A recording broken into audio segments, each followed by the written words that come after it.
no es por ser pesado. Ustedes saben que yo soy bastante amigable para mis cosas. Pero si no son todos los que quieren escuchar la nota, yo no voy a torturar por deporte a quien no quiere saber la nota ahora y prefiere esperar a que la publique. Quien quiere saberla, se me acerca, yo busco su root y se la hago. ¿Ok? ¿Quién no quiere? En el break se me acerca y yo le doy la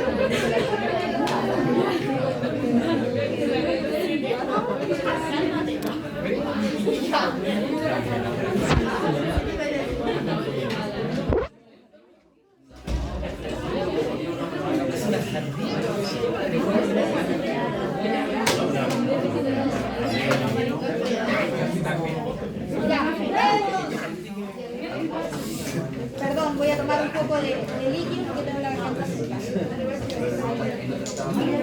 Vamos a ver hoy. Hoy día nos vamos a pasear por tres cosas. La primera tiene que ver con el neurodesarrollo. La segunda tiene que ver con el concepto de neuroplasticidad. Y la última tiene que ver con lo que son los trastornos del sistema nervioso. Ustedes ya en sus trabajos de seminario están abordando algunos trastornos que pueden tener un componente, por ejemplo, genético o de alteración de alguna etapa del neurodesarrollo, etc.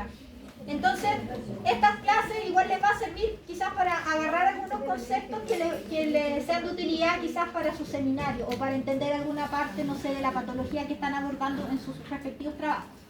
¿Ya? Entonces, esta primera etapa, que es el neurodesarrollo, está íntimamente ligado a lo que es la formación del sistema nervioso. ¿Ya? Entonces, para entender la formación del sistema nervioso, nosotros tenemos que hablar sí o sí de lo que es el desarrollo embrionario. Esto no es una clase de embriología, por lo tanto vamos a dar conceptos generales para que ustedes puedan entender de qué se trata el tema. Y por otro lado también yo les había puesto en los anuncios los capítulos del Pinel. En el Pinel está explicado bastante amigable, ya me los leí todos los capítulos y es bien amigable como lo explican, ¿ya? Porque como les digo, mi intención no es que queden unos expertos en embriología. Si les gusta y quieren leer más, bienvenido sea, pero no es la intención, ¿ya? Entonces, ¿cómo parte todo esto? Tenemos que hablar desde el momento mismo donde ocurre la fecundación. ¿Ya? Cuando se junta el pronúcleo femenino con el masculino y comienzan una serie de divisiones celulares que finalmente van a dar origen a una estructura que al final de todo este proceso se va a convertir en un feto. Va a partir en un embrión y finalmente en un feto. Entonces, dentro de este desarrollo embrionario, nosotros podemos distinguir etapas.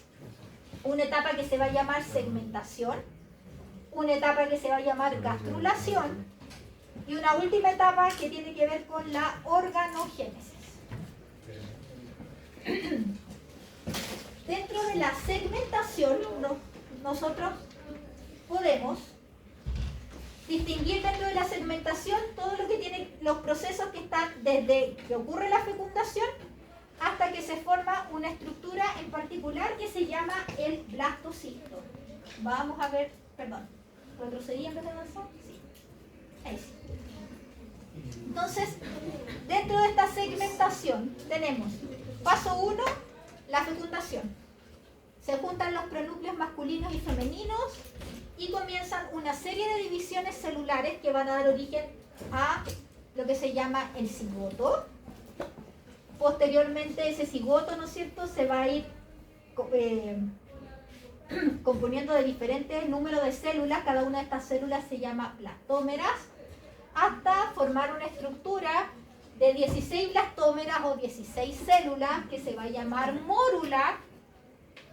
Y de esta mórula vamos a pasar a una estructura que se llama el blastocisto. Y quiero detenerme aquí porque esta estructura es fundamental para lo que son los pasos siguientes, que es de la gastrulación y de la organogénesis. ¿Por qué? Porque cuando se forma esta estructura del blastocisto, se genera esto que ustedes ven acá, esta masita de célula que se llama el disco embrionario.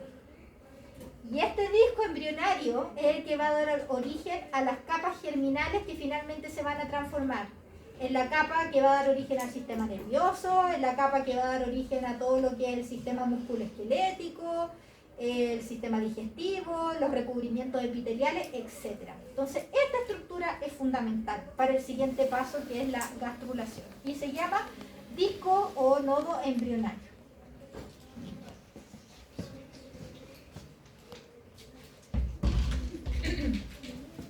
Entonces, como ya les adelantaba, este disco o nodo embrionario va a dar origen a lo que son las 3 capas germinales o capas embrionarias, que se llaman ectodermo, endodermo y mesodermo.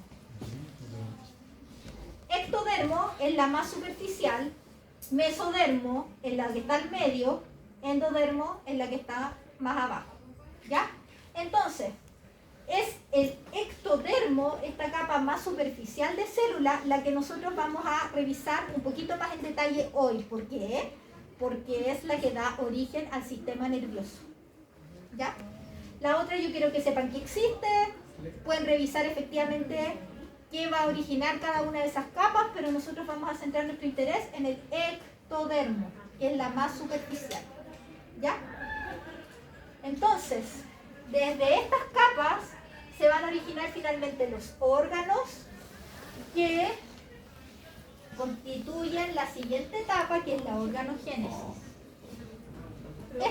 ¿Sí? Voy a ir un poquito más lento. Por favor, voy más lento. La idea es que no es que copien, porque esto va a estar después, pero entiendan la idea principal.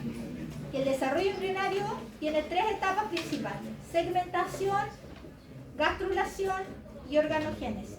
Y en la segmentación va desde la fecundación misma hasta la formación del blastocisto, y en este blastocisto encontramos ese nodo o disco embrionario que va a dar origen a las diferentes capas germinales que finalmente se van a traducir en lo que van a ser los órganos. Y que de estas 3 capas germinales nosotros nos vamos a centrar en la más externa, que es el ectodermo, que va a dar origen al sistema nervioso. Entonces, como les decía, estas 3 capas finalmente van a dar origen a órganos, pero ¿cómo células embrionarias van a dar origen a órganos? O sea, ¿cómo? ¿Cómo es posible esto? Para los entendidos en el área de embriología, esta gente estudia mucho todos los procesos que involucran la diferenciación de estas células. O sea, como una célula embrionaria, que eventualmente puede dar origen a cualquier tipo de célula. Cuando me refiero a cualquier tipo de célula, podría perfectamente convertirse en adipocito, en tejido de hueso, en músculo, en lo que sea. Como esa célula que tiene el potencial de convertirse en cualquier célula, finalmente decide seguir un camino en particular, seguir el camino para transformarse en células del sistema nervioso, o seguir el camino para transformarse, para transformarse, no sé, en células del sistema digestivo. Todas estas células de estas diferentes capas están expuestas a muchas señales, ¿ya? Señales locales que se dan durante el desarrollo embrionario y que finalmente van a determinar que se diferencien en algún linaje en particular, sistema nervioso, digestivo, etc. ¿Ya? Entonces esto no es aleatorio, está muy regulado genéticamente, y además de estar regulado genéticamente, existen muchas señales que se dan en periodos establecidos del desarrollo que determinan que estas células proliferen a un linaje en particular y que finalmente adopten una ubicación y finalmente también se genere un órgano o un sistema en particular. Entonces, estas células, ¿no es cierto?, las células embrionarias que tienen la capacidad de transformarse en cualquier linaje, se denominan totipotenciales o plenipotenciales, que en el PNED también las nombran como plenipotenciales.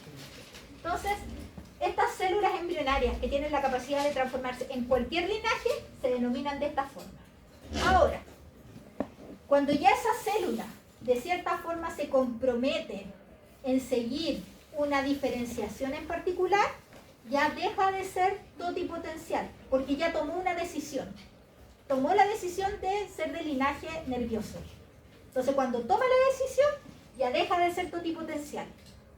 Y ahora es pluripotencial. Quiere decir de que esa célula se comprometió en diferenciarse, por ejemplo, en células del sistema nervioso y solo va a dar origen a células del sistema nervioso. Pero hay un siguiente nivel que implica un grado aún mayor de diferenciación y que tiene que ver con el concepto de multipotente, y que es donde estas células ya están 100% comprometidas en que van a formar un linaje neural, pero ya ahora estamos hablando de otro nivel, un linaje neural pero definido, o se transforman en neuronas o se transforman en glías. Esto lo vamos a ver, de hecho está en esta imagen. Esta de acá vendría siendo la célula madre totipotencial, que tiene la capacidad de transformarse en cualquier célula y que tiene la capacidad de irse dividiendo constantemente como para mantener el stock. Ahora, cuando ya se sigue un programa de diferenciación, por ejemplo, hacia células del sistema nervioso, entramos en el siguiente estado, que vendría siendo pluripotencial. Son células madres que actúan como progenitores de potenciales de células nerviosas, pero todavía, ¿no es cierto?, están comprometidas en el linaje, todavía tienen la capacidad de proliferar, pero ya están destinadas a formar células del sistema nervioso. No, ya no pueden decidir, no, me arrepentí, voy a hacer un adipocito. No, ya están 100% definidas en esa línea. Pero eso es como aleatorio, en plan de cualquier célula puede... Esto se puede dar para células del sistema nervioso, para células de la sangre, para células que van a formar parte del sistema digestivo, para todo. Este es un proceso genérico, que la única diferencia que tiene es que está de un estado muy indiferenciado, donde puede pasar a ser cualquier tipo de célula, hasta cuando las señales de su entorno le indican: tú te vas a transformar en una célula de tal linaje. Y se compromete a comenzar a diferenciarse, por ejemplo, una célula epitelial del intestino. Y se sigue este camino. Cada una de estas células es más diferenciada que la anterior, por decirlo en palabras simples. Esta es completamente indiferenciada y a medida que se compromete en un linaje, cada vez se va diferenciando y especializando más. Por eso acá tengo una célula que se puede transformar en cualquiera, una que ya dijo, sí, yo voy a ser del sistema nervioso, entonces ya no puedo tomar la decisión de volver atrás, sino que sí o sí voy a hacer algo del sistema nervioso. Y acá, estas células, ¿no es cierto?, van a dar origen a células más diferenciadas, que serían las neuronas o las glías. ¿Ya? Entonces, acá podríamos decir que tenemos la célula madre totipotencial, que va a pasar por el estado pluripotencial cuando se comienza a diferenciar y hasta que ya llega a un estado muy diferenciado, que serían las neuronas y las glías en sí. Entonces esto yo lo puse acá también. La totipotencial, la célula embrionaria, la pluripotencial, por ejemplo, las células de la placa neural, que la vamos a ver en un ratito más, que vendrían siendo como las células madres neurales. Y las multipotenciales serían los progenitores neurales, que serían progenitores que van a formar neuronas o progenitores que van a formar glías, que van a ser estas células de acá.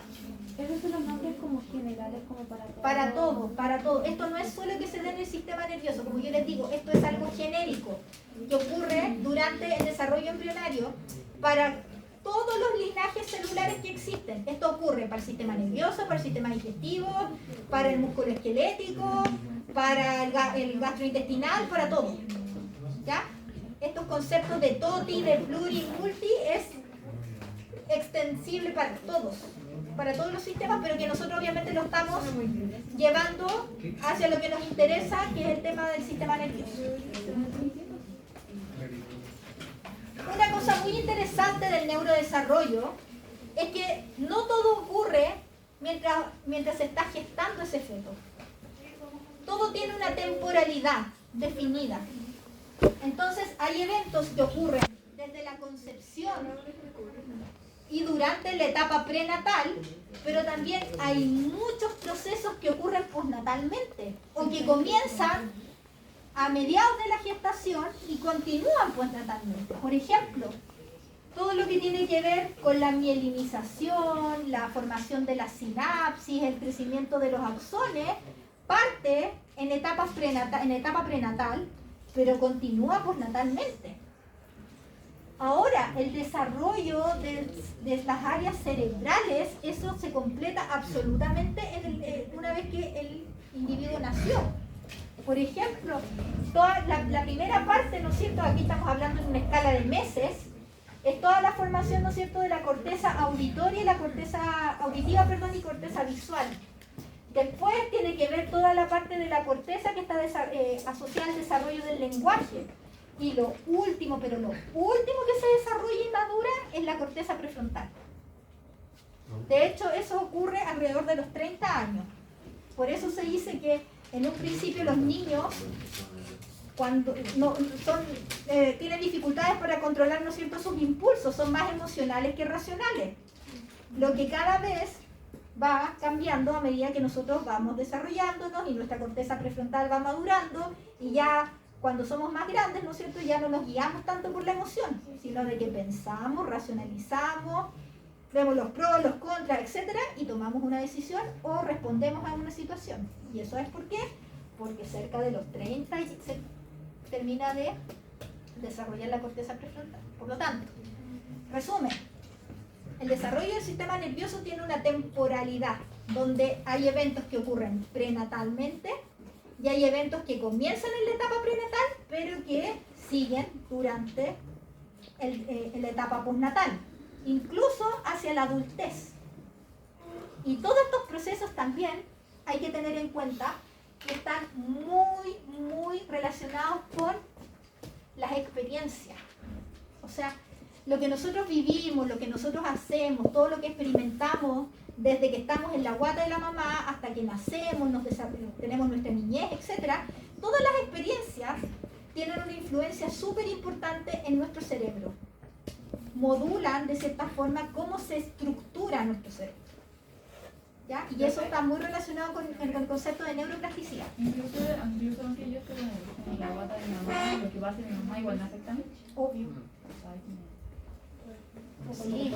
De hecho, hay evidencia científica que, por ejemplo, si una mamá tiene por ejemplo, un estrés traumático o tiene un trastorno, por ejemplo, del ánimo, todos esos desbalances pueden ser transmitidos al feto y alterar el propio neurodesarrollo del feto. Por ejemplo, el estrés, el exceso del cortisol que se libera producto del estrés genera atrofia en ciertas zonas del cerebro durante el desarrollo, afecta, por ejemplo, la formación de la corteza cerebral, afecta, por ejemplo, la respuesta que tienen los astrocitos, como transformándolos a un fenotipo más inflamatorio, que protector como de las estructuras neurales en general, tiene efectos a nivel de la neurogénesis, de la formación de neuronas, disminuye la tasa de neurogénesis, sí, afecta y mucho.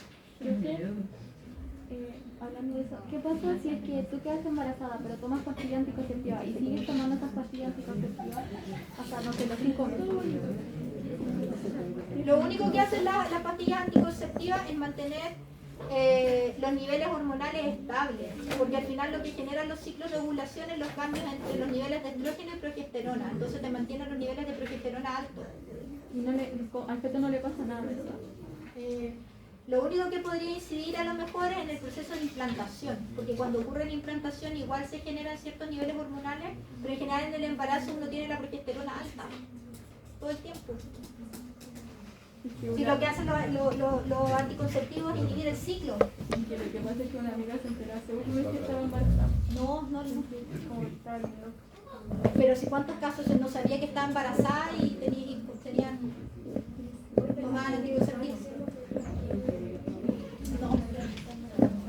Sí, lo más deleterio para el desarrollo del sistema nervioso, pensando en el embarazo, es el estrés materno.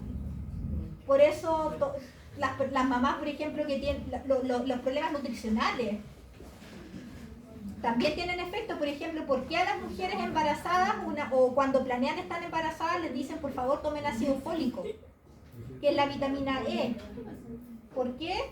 Porque resulta de que si tienen déficit del ácido fólico, esa vitamina tiene un papel fundamental en la formación del tubo neural. Y ustedes han visto de malformaciones en recién nacidos que salen con la columna aquí abierta. Eso se llama espina bífida. Es un defecto del cierre del tubo neural. Profe, ¿y estos fármacos que aumentan la prolactina en las mujeres embarazadas no les generan algún problema? En las dosis adecuadas no debería generar problemas, porque generalmente, a pesar de que está contraindicado un montón de fármacos durante el embarazo, hay ciertos fármacos que en las dosis adecuadas o en las etapas adecuadas no debería influir. Porque en todo este neurodesarrollo, pensando en el sistema nervioso, hay ventanas críticas donde, por ejemplo, si uno aplica, no sé, algún agente nocivo, ya sea un estresor o un fármaco o toxina, lo que sea, podría generar más daño versus otra etapa. Son como ventanas críticas y eso lo manejan los especialistas. ¿Hasta qué etapa yo puedo dar tal medicamento o en qué dosis? Si es que lo requiere. Obviamente si es un fármaco que genere malformaciones, obviamente eso está absolutamente prohibido durante el embarazo.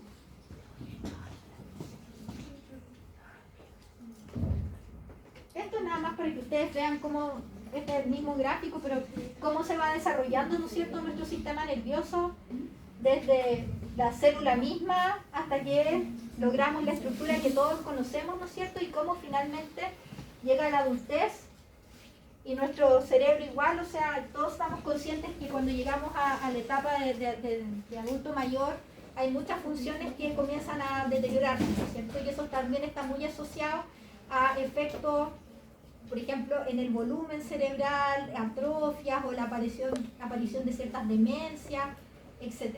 ¿Ya? Es como el curso natural. Y como les digo, también está mediado mucho por nuestras experiencias de vida. Nuestros estilos de vida también determinan cómo se desarrolla postnatalmente nuestro cerebro. Entonces, si tuviéramos que distinguir etapas en el desarrollo del sistema nervioso, podríamos distinguir, por ejemplo, una primera etapa que se llama neurulación, que está íntimamente relacionada con lo que es la formación de la placa neural. Una siguiente etapa que tiene que ver con proliferación neuronal, migración de estas neuronas que están madurando y también tres conceptos muy básicos de procesos que se inician prenatalmente pero que prosiguen después del nacimiento, como es la mielinización, o sea, el recubrimiento de los axones de mielina, la sinaptogénesis, que es la formación de todas las conexiones nerviosas, ¿no es cierto? Porque, obvio, las neuronas se forman, pero después las neuronas tienen que llegar al lugar donde van a ejercer su función. Y una vez que llegan a ese lugar, empiezan a armar las conexiones que finalmente permiten integrar una estructura nerviosa en particular.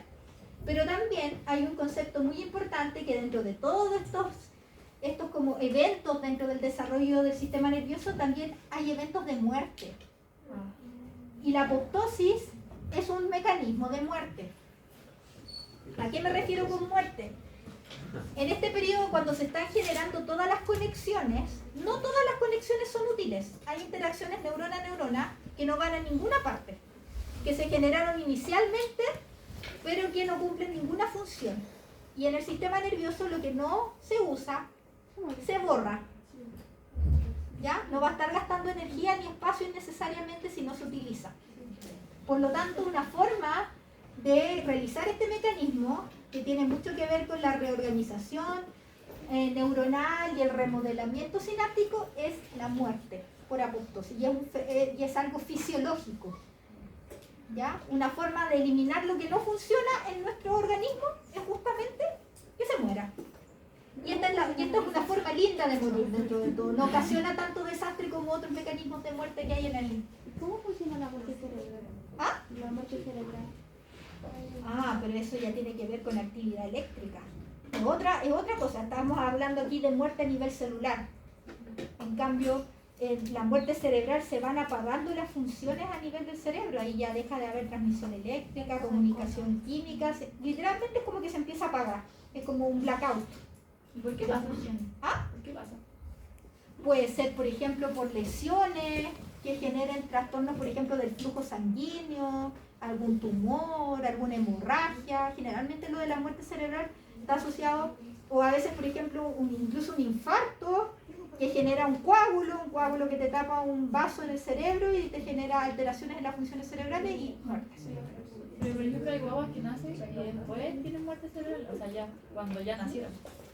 Ah, pero es que eso pueden ser otros factores que pueden ser malformaciones, por ejemplo, en otros órganos que son letales y que finalmente ya son incompatibles con la vida, y una forma de detectar muerte, a pesar de que siga latiendo el corazón, es que el cerebro no te funcione. Pues si recuerden que el cerebro es como el computador de nuestro organismo, que está participando en el control de nuestras funciones fisiológicas en general. ¿Cómo puede latir el corazón si hay muerte cerebral? Si se supone que...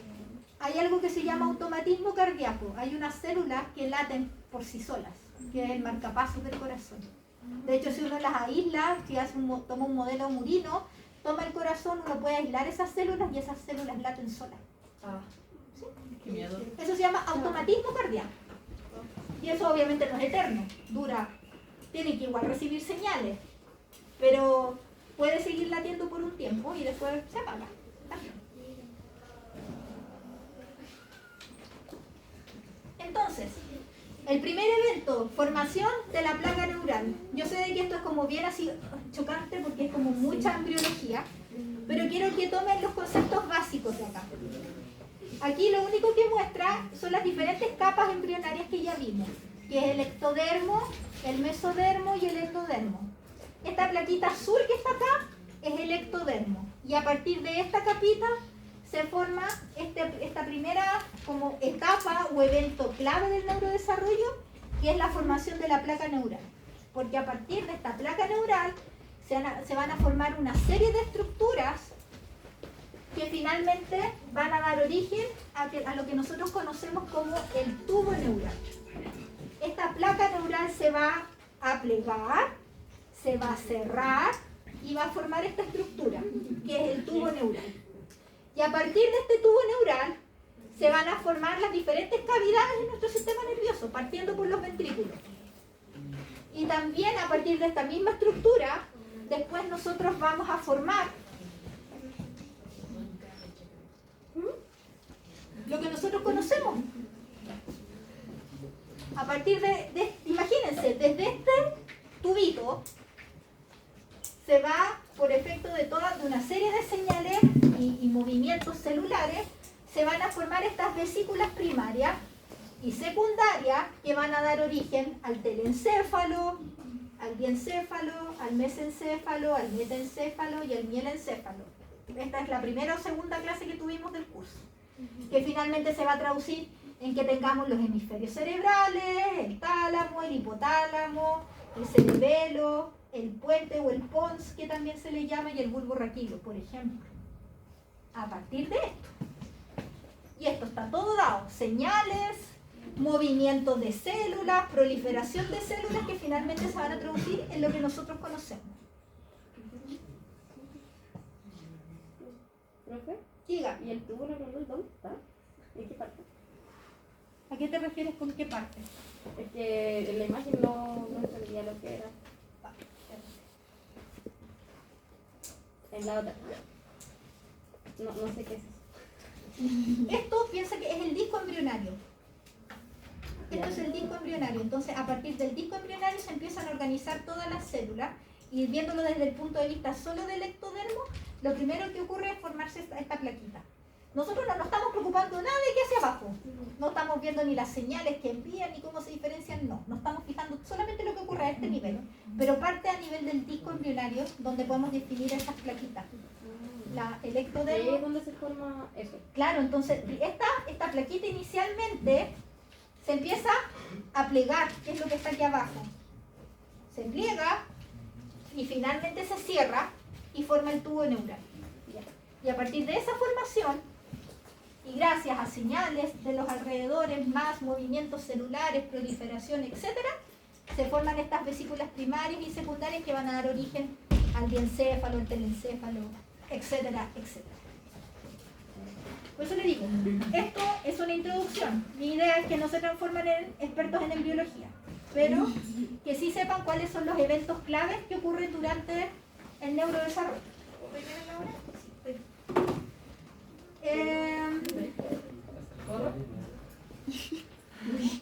Me falta un cachito y damos el break. Ténganme paciencia. Después de la placa neural, ¿se acuerdan que yo les decía que un siguiente evento es que estas células tienen que migrar? No se quedan estacionadas en un solo lado, sino de que tienen que adoptar su posición final. Y para ello, estas células se mueven. Y se pueden mover de forma radial o tangencial, que es lo que trata de buscar esta imagen. Puede ser radial o tangencial. Y lo que hacen directamente estos precursores que van a dar origen a células del sistema nervioso, como a extender prolongaciones, como que generan unas patitas, sensan el ambiente y se empiezan a mover en la dirección de una señal que les dice: ustedes tienen que ir a la derecha, ustedes a la izquierda, ustedes arriba, ustedes abajo, y siguen señales y se van moviendo. Y lo pueden hacer radial o tangencial. Pero también hay otras neuronas que necesitan una guía.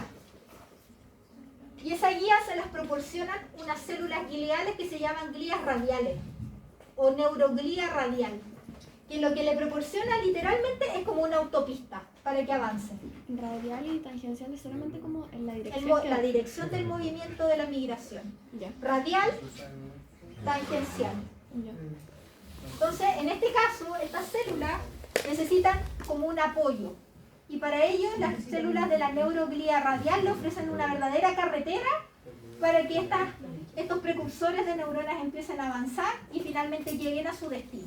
¿Ya? Entonces pueden encontrar estos dos movimientos. Y esto es súper importante para la formación de la corteza. En la corteza nosotros podemos ver claramente las consecuencias de estos movimientos de células. Porque esta es la imagen que uno puede observar, obviamente en realidad la caricatura, porque no es ni siquiera una foto, una caricatura, ¿no es cierto?, de cómo se distribuirían las diferentes capas celulares de la corteza, que son 6, ¿ya? Y todas parten de una manera muy rudimentaria, muy indiferenciada, y de a poco, ¿no es cierto?, las células se diferencian, y una vez que se van diferenciando, se van moviendo hasta que alcanzan su ubicación final en alguna de las capas de la corteza. Entonces, estas células, ¿no es cierto?, se mueven desde la zona ventricular donde están los precursores neurales y se mueven hasta que alcancen su posición final, siendo las capas más nuevas las que están más arriba y las más viejitas las que están abajo. Uno pensaría, la sexta, como es la sexta, es la última. No, la sexta es la primera que se forma. Las más nuevas son las que están acá arriba, las que se formaron último. ¿Ya? ¿Y por qué se da eso? Porque los precursores neurales están acá abajo y empiezan a moverse de manera tangencial o radial hasta que alcanzan el lugar donde van a ejercer una función, y que está dado también por interacción con otras células nerviosas que están en esa zona. Piensa que no solo es neurona, sino que también hay glía que está aportando el proceso y alcanza su posición final dentro de la corteza. Ahí puede estar ubicado como en la primera o en la última. Dependiendo de la célula de que sea parte de la corteza, porque acá hay células piramidales, hay glías, hay diferentes como formas celulares, y cada una de ellas tiene una posición en una capa de la corteza. Y eso está dado por el movimiento. Y una vez que se empieza a diferenciar, se mueve hasta que alcanza su posición. Y acá dentro de esta formación de la corteza juega un papel súper importante la glía radial, que era la que yo les mostré anteriormente, que ofrece esta como autopista para que las células se muevan y alcancen su destino final. Y es aquí también donde ocurren eventos críticos. Hay muchos trastornos del neurodesarrollo donde se ve afectado justamente la migración de las neuronas o de los precursores nerviosos en las diferentes capas que van a formar la ¿Y corteza. cuáles serían las consecuencias de eso? Por ejemplo, un trastorno que vamos a ver hoy que es la dislexia. No, yo lo tengo. ¿De verdad? Sí, soy disléxica. Esto solamente es para reforzar que además de movimientos de neuronas o de precursores neurales, también tiene que haber crecimiento de las prolongaciones, ¿no es cierto? Formación de los axones, formación de las sinapsis, de las espinas dendríticas, etc. Y acá está obviamente la sinaptogénesis, que es un proceso muy dinámico y está íntimamente relacionado con las experiencias que nosotros tengamos, porque obviamente la sinapsis es una respuesta a todas nuestras experiencias. Por ejemplo, el aprendizaje genera mucho cambio a nivel de la sinapsis. ¿Ya? Por lo tanto, la sinaptogénesis es una parte, ¿no es cierto?, que nos permite finalmente comunicar o realizar la comunicación entre las células del sistema nervioso y que es altamente dinámica.